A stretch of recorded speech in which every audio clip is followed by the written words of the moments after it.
morning po sa lahat. Isa pang muli yugto ng ating daily Bible Blessings. Pamagat po ng ating aralin ngayong umaga ay ang kabanalan sa takot sa Diyos. Ang kabanalan sa takot sa Diyos. Ano po katingin mga minamahal ang isang malinaw na katibayan ng ating pagiging Kristiyano, anak ng Diyos? Isang madaling sagot po dyan ay siyempre, pag-ibig. Tama yan. Dahil nga po sa John 13:35, kung tayo mag-iibigan, may kilala tayo ng lahat ng mga tao bilang mga alagad ng ating Panginoon Yesus. Ngunit para sa akin mga minamahal, isa pang mahalagang katangian ng pagiging Kristiyano at anak ng Diyos ay ang kabanalan.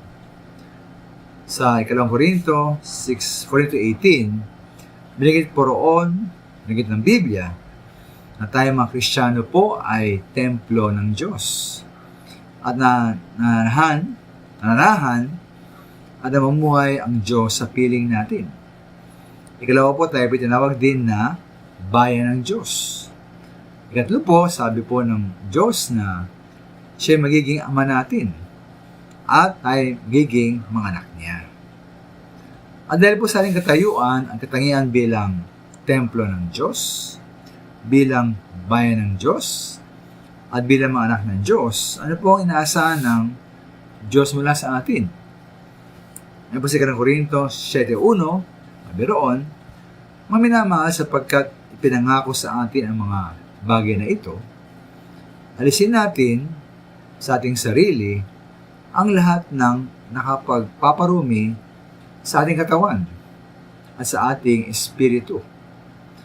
Sikapin nating mamuhay na may ganap na kabanalan at paggalang sa Diyos. Kaya pamin natin pong alisin sa ating sarili anumang nagpaparumi sa atin. Maging sa ating katawan, tulad po ng mga bisyo, halimbawa ay alak, sigarilyo, droga, pati po katakawan at katamaran. Ganyan po sa ating espiritu, tulad po ng maruming pag-iisip, galit, inggit, kasinungalingan. At ang pumay po na ito ay nawa ayon po sa kabanalan at paggalang sa Diyos. O sa ibang salin, pakasakdalin ang kabanalan sa takot sa Diyos.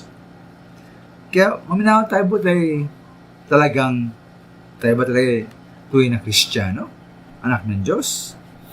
Madali pong pikehin ang pag-ibig.